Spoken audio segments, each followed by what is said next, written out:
Hello and welcome back to another episode of the Rebecca Adehill Show. I hope that you are having the most incredible start to your week. Today, I want to have a short, sharp and to the point conversation with you. And today I am going to share with you the daily habits of a 7-figure entrepreneur.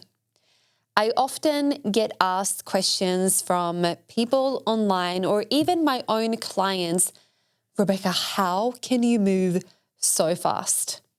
You just action and move with speed. Tell us about it.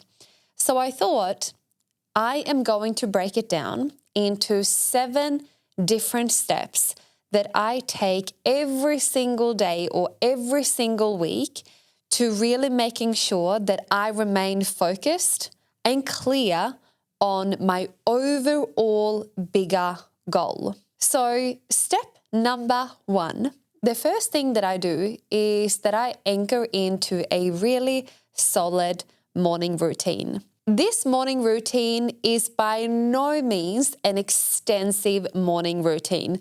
The reality is that I have 3 little children and they need to go to school or preschool, and our house is very full in the mornings. However, I wake up nice and early and I make sure that I spend time every single morning to anchor into my vision. I get up, I make myself my morning coffee, and either I sit outside on our beautiful deck that has an incredible view, or I sit on the couch. And what I do in that moment is that I set my intentions for the day. So I never step into the office not knowing what needs to be done within that day. So I get super clear and I'm very intentional with how I want to feel, how I want to move, and just being clear in terms of setting that super clear expectation of what is going to move the needle inside of my business. So that is step number 1. Also, what I want to highlight, what I actually do as a part of my morning routine, I have an hour of power. So I take an entire hour to set my intentions, to get clear on what I want to accomplish within that day. But also what I do, this is my hour of power where I am getting back to Instagram DMs. I'm creating my first story set. It's a very productive hour. And I think I just want to highlight something. There is a lot of even stigma around using your phone in the morning, or, making sure that you journal, you do X, Y, and Z, and you have this extensive morning routine. If that works for you, brilliant. But in my life and the season of life that I'm currently in, I cannot see myself prioritizing all of those things. So instead, what I do is that I'm getting really clear and specific. I set that intention, and then following that is when I create my story set for the day, and also getting back to, a ton of DMs that I get on a daily basis. That for me actually starts my day with so much spaciousness. So I feel like I've had my hour of power and I'm really clear in terms of what needs to get done within that day. So it's all about setting your intention. And also, if you want to have an hour of power and getting some shit done before you get into work, do it. I can tell you right now that by me touching my phone in the mornings actually has a profound positive impact on my life, simply because I am productive, I am moving the needle, and I do what's required. So I just want to highlight that. However, if you touch your phone in the morning and that actually has a negative impact on your mental health, don't do it. So all I'm highlighting here is that you get to create a routine that works for you. Now on to the second step. I have something that I call CEO decision-making hour. Now, every decision that we make inside of our businesses, that is an investment.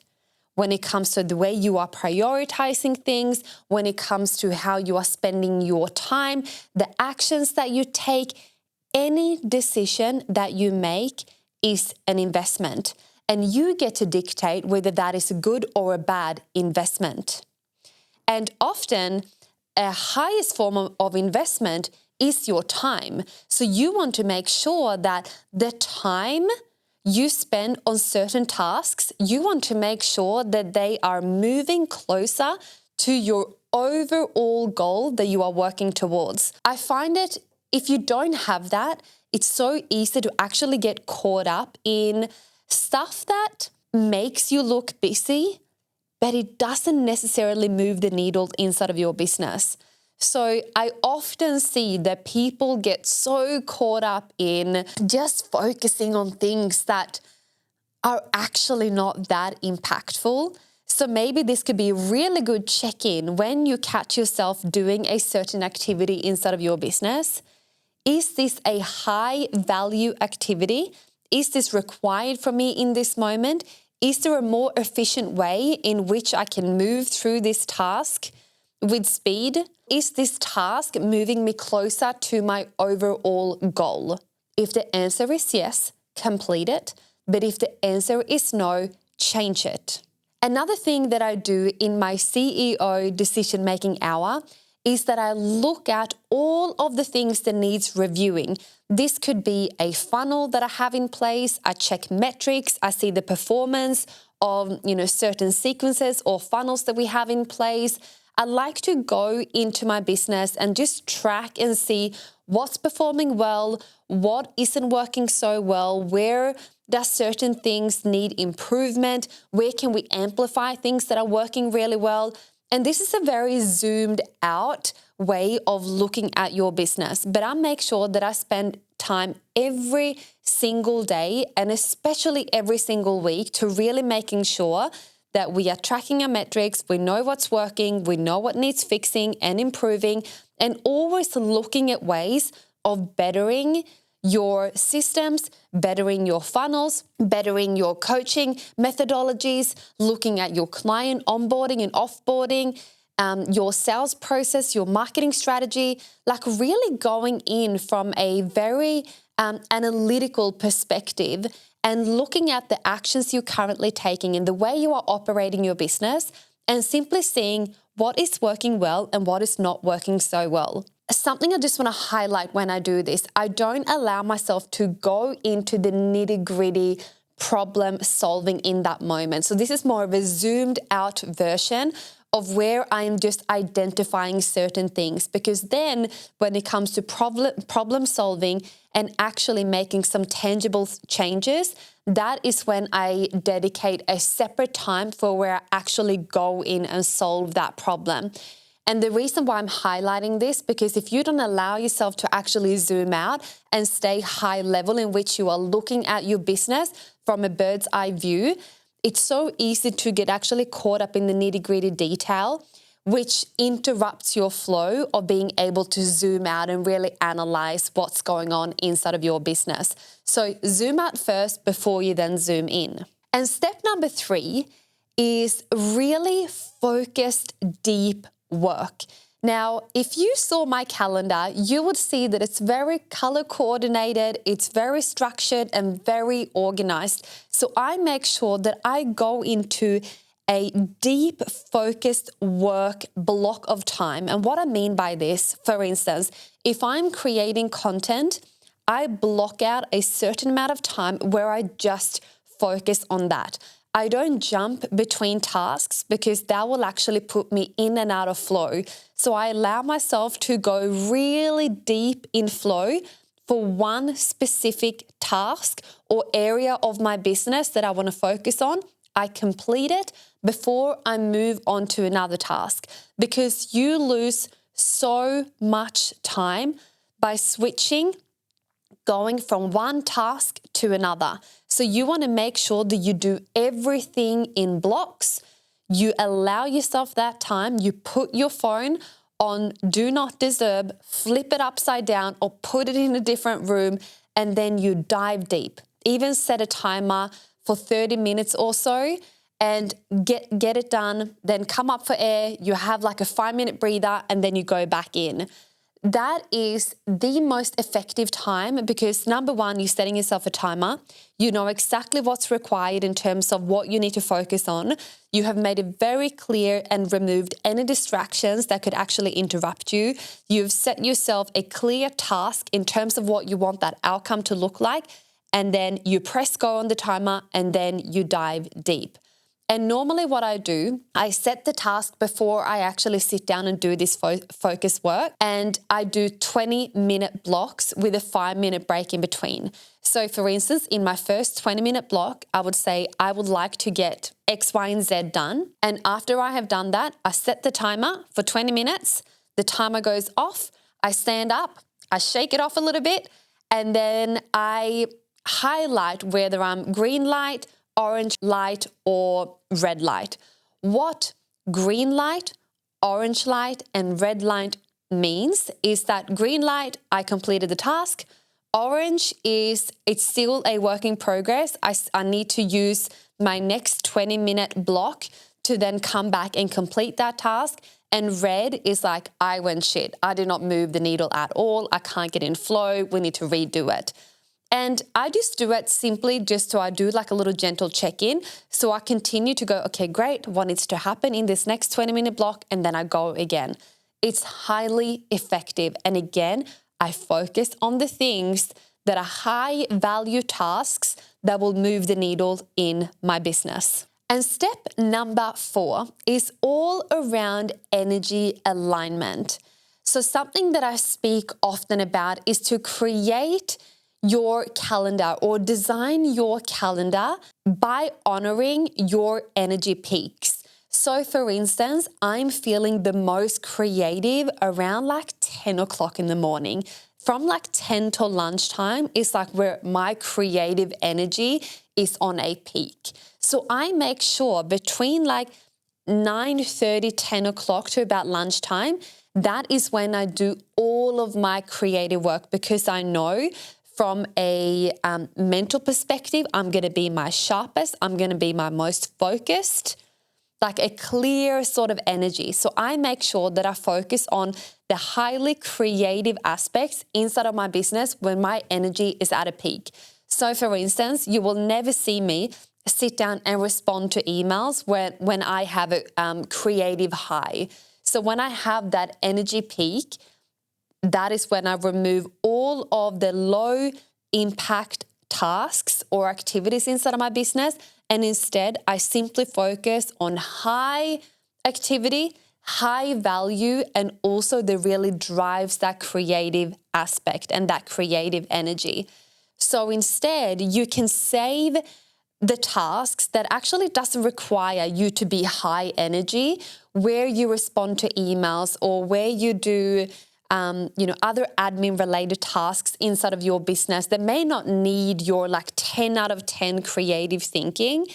Do those like in the afternoon. If you feel like you're crashing a bit in the afternoon, that is when you can do those, because you want to make sure that your clients, the creative aspect of your business, that the things that truly matters, we want to make sure that your business get you at your best. This is such a game changer because some of you, I just want to highlight this, and I have a number of clients, they are actually the most creative at night.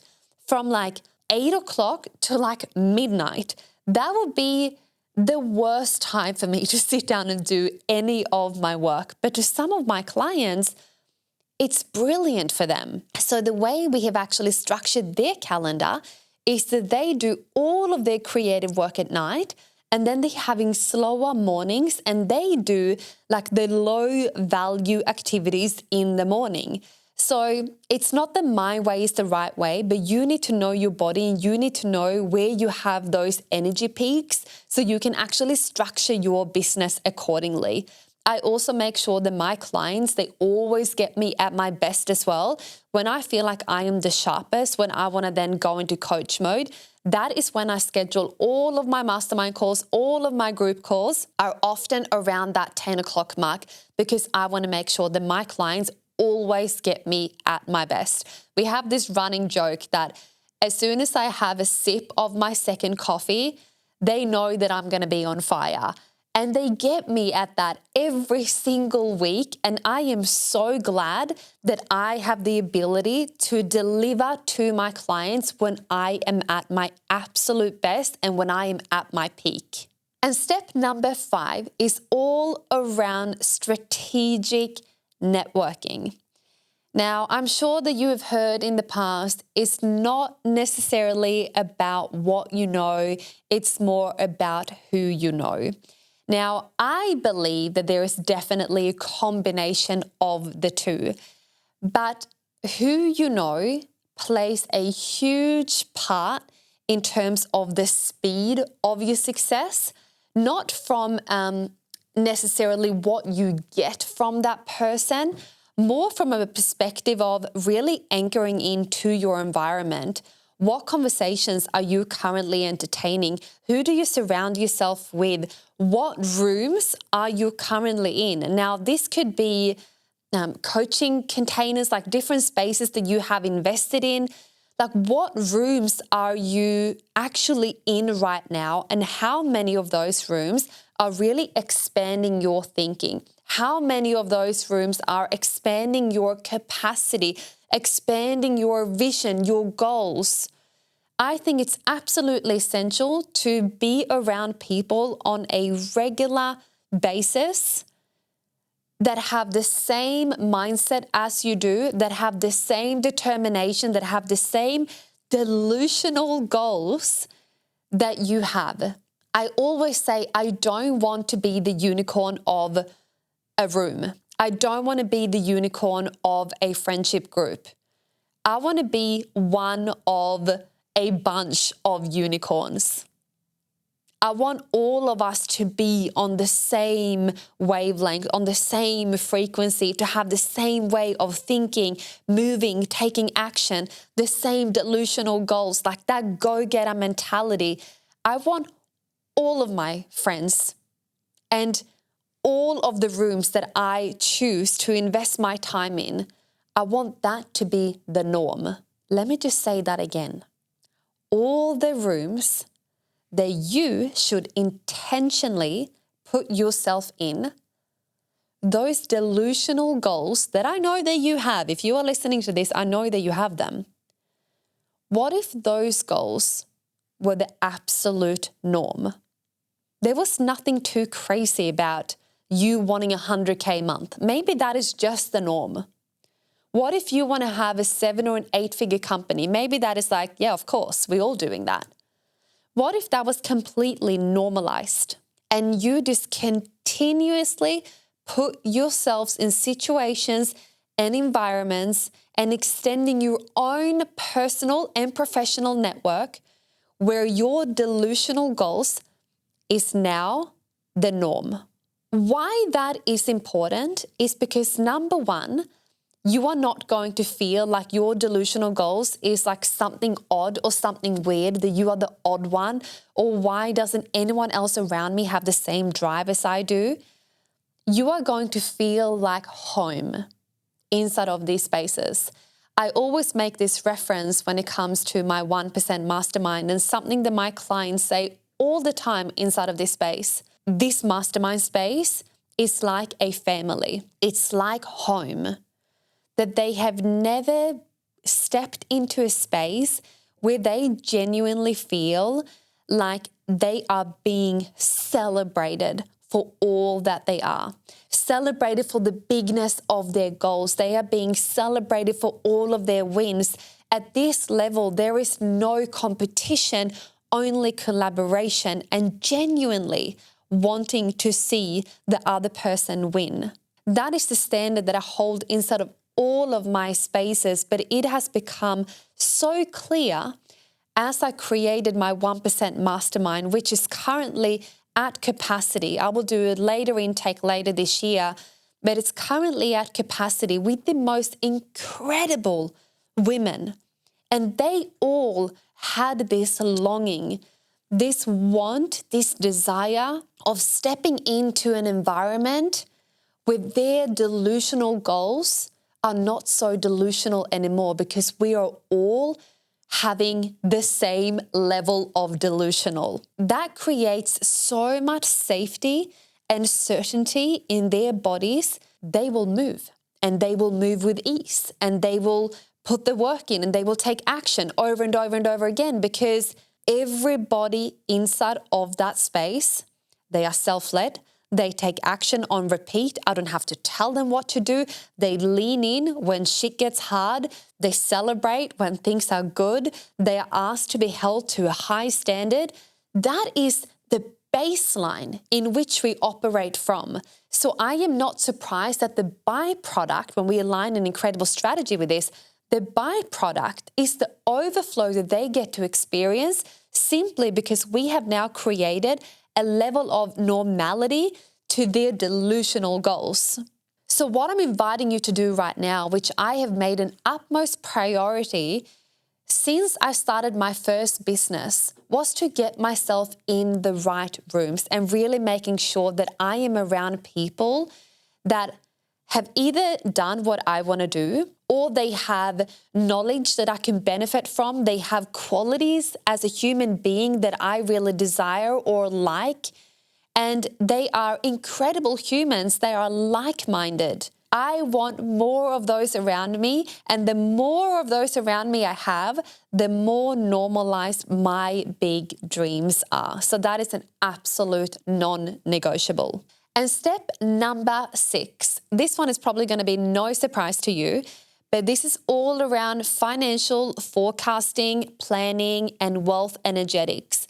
I make this a non-negotiable every single day. We are not going to get to our income goals by literally sitting back to be like, I don't even know how many clients I need to get to that point. I want you to look at your current business model, set your financial goals, reverse engineer it, and simply ask yourself, how many clients do I need on a monthly basis to get to that income goal? I have had enough of seeing people just saying, just lean back, just sit in receivership. People are not going to come find you by you just sitting in receivership without actually taking action and strategically planning for the income goals that you desire to have. Can we just take a moment for that? Talking about consistent, aligned action that will move you closer to your goals. And also, this is going to create a lot of safety and certainty in your body, simply because you have clarity on what you need in order to reach that income goal. At the end of the day, you are running a business. I will look through how many people do I need inside of that program? How many people do I need inside of that space? What if I add that in? What if I take that out? How does that actually shift my numbers? Okay, great. I want to increase my monthly income by another 10 grand. Am I willing to do this? How can I add in another funnel sequence? Can I launch in another offer? What does that look like? Is it going to be high ticket, low ticket? Do I want to go for market uptake, or do I want to have more of an exclusive offer that is more high ticket? I look at those things every single day, and I also make sure that I spend time in and around my finances. I look at my bank account every single day. I look at my Stripe notifications every single day. I look at my profit and loss sheet on a monthly basis. I want to know the profit margins inside of my business. I look at all of my expenses. I look at all of my revenue. I'm up to date with my BAS payments, with my super, and for, all the contracts. It's my business is clean from a financial standpoint. And if you are currently avoiding this, I want to invite you to make that a top priority. And if you are just starting out in the beginning stages of getting really used to looking at your finances, it doesn't actually matter how uncomfortable it is. Just sit with it. You're not doing anything wrong. Just let the emotions come up and just sit with it. Allow yourself to be in the icky feeling of your bank balance being really low, or maybe it's really high and you have some guilt to it. Whatever is coming up, it's okay. Just get used to spending a lot of time in and around your finances. And the reason for that is because I genuinely believe, number one, we need to normalize the feeling in your body when you spend and receive. But second to that, we can't possibly attract something that we constantly ignore. How can we attract this incredible wealth when we don't want to talk about it, we don't want to spend time in and around it. We don't want to pay our bills on time. We don't want to look at it. We feel icky around it. Our energy is really uncomfortable, rooted in fear when we speak about finances. Yet we want all of this money coming in. And I think the biggest transformation or the biggest thing that I did for myself was to normalize the feelings in my body when I spend time in and around my finances. And when you wake up every single day and that is what you are focusing on, how can I make an impact today? How can I make money today? How can I move the needle today? What can I do? What are some money-making activities that I can do inside of my business every single day? A standard that I set my clients to work towards as well is to have $0 days. Not a day should go by. If you have an online business and you have, I'm going to make the assumption that you are currently and actively working on setting up a business model that is set up to scale, or maybe you have a model where you can actually get clients or sales every single day. And if you can't do that at the moment, ask yourself, could I have recurring payments coming in every single week? Maybe it's not every day. Maybe start with every single week. Check in and see that yes or no. Making sales shouldn't be like once in a month thing. If you have an online business, you are essentially open 24/7. So it actually baffles me when people tell me that they've made one sale. And of course, there's a whole different conversation when it comes to that, simply because marketing strategy, offer create, like the list goes on. Conversation for another time. But there are a lot of different reasons as to why maybe people aren't getting sales. But often what I find as well, people don't sell what they have to offer. If you wake up and you ask yourself the question every single day, what money-making activities can I do inside of my business today? Imagine that just being your baseline, and you are so clear on your goals because you've done financial forecasting and planning. You know exactly what you need to do, and you ask yourself that one question. I can guarantee you that you will make a lot more sales than what you did last month. And last but not least, step number 7 is all around self-reflection, seeing where I'm at energetically. I always take time to celebrate my wins because I am not for delayed gratification. I get to celebrate where I am at in the moment. And I celebrate a $27 sale. If someone buys a $27 low ticket offer of mine, I still choose to celebrate that. Everything that I create in terms of progress, new clients, financial wins, I celebrate it all. Even in terms of like completing a podcast, making progress in my business, showing up to my weekly non-negotiables in my personal life and in my business, I get to celebrate all of those things. And then on the flip side, I also take responsibility and look at all of the things that quote unquote went wrong, or all of the challenges that I had throughout the week. And I ask myself this one question, which was very triggering for me at the start, and it may be a little bit triggering for you as well, especially if the thing that you are navigating is like a current thing and it's quite raw. I want you to ask yourself this. If you can think of a challenge that you are currently facing, or a challenge that may causes you a level of frustration, anger, overwhelm, whatever that is, if you are navigating a challenge, maybe it's a difficult client, or maybe you didn't get an outcome that you want to, or maybe your expenses are really high for the month, or whatever challenge that is, I want you to ask yourself this. What advantages comes with navigating this challenge? Why is this challenge an advantage to me? Sit with that for a moment. So for instance, I want to give you an example. When I bought this commercial property, I've spent close to $1 million buying it, took another $100,000 to renovate it. And obviously I have now a mortgage attached to this. I've created a passive revenue for downstairs, so for people to come in and hire at the studio, which cover for the majority of mortgage repayments, and my office is upstairs. However, this is now it's an investment, but because it's a mortgage, it's also an added expense, right?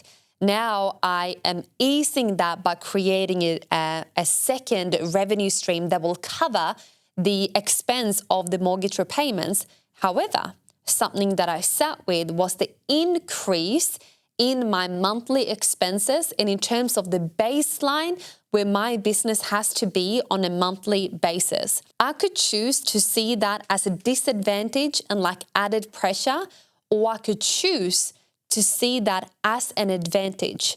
Let me explain. If that new baseline was not there, if my minimum requirement to make another $5,000 or $10,000 extra per month, if that wasn't there, would I have moved as fast? Would I have now normalized my new baseline at that level? Would I have come up with an additional revenue stream to cover the mortgage repayments? And as a byproduct of that, I'm funneling more clients into my brother who is now here, like living out here. There are so many added benefits to something that I could choose to see it as a problem or choose to see it as an advantage. And often, as we are navigating challenges, I want to give you another quick example. Say, for instance, you have a difficult client. You have a disagreement with a client and they are coming back at you and they are saying, X, Y, and Z, and they've bounced on payments and they are late on payments and, all the things that have created a bit of a shit show in your world. Now I want you to ask yourself this. Why is that an advantage to you? It made me relook at my terms and conditions. It has cleaned up the way I'm taking payments and my late payment process and how I deal with clients when they are late on payments. It has taught me a lot about boundaries and communication and setting expectations prior to people coming into my world. I also get to look at the whole marketing piece and how they were energetically when they bought into any of my spaces. There are so many lessons in challenges. So you will actually, every challenge that you currently face, you will actually come out on the other side wiser, with no doubt more experienced, with a cleaner business because you will clean up all of the things that needs cleaning up, or you've had a staff member leave you all of a sudden. Great, that could be a challenge. Or now this has made you realize I need to look at my ops manual inside of my business. I need to look at my processes. I need to create a playbook. There are so many advantages to every challenge that you are currently navigating, which makes you lean more into challenges because now you have trained your mind to look for the lessons, to extract the lessons and then look for the solutions and how we are moving through it. And you will train yourself to refuse to sit in a problem because you are so focused on getting to the lessons, extracting the lessons and working towards an outcome, knowing by every challenge you become more advanced and experienced and you are learning and growing and growing and growing. That was the final steps of the daily habits of a 7-figure entrepreneur. I am excited to hear you implement some of these changes. And lastly, what I just want to highlight as a bit of an overview or maybe a bit of an energetic recap, anchor into my mantra. Internal stillness, external speed is the fastest road to success. Focus on the high value needle moving activities inside of your business. Learn to extract the lessons. Look for solutions and opportunities. Surround yourself with people that genuinely expand you. Focus on money-making activities. Spend time in and around your finances every single day. Plan for it. Know your numbers. Know your vision. Reverse engineer your goals and take action accordingly. Thank you for tuning in for another week. I absolutely love sitting here, sharing my magic with you week on week on week, and I cannot wait to be back here next week for another show.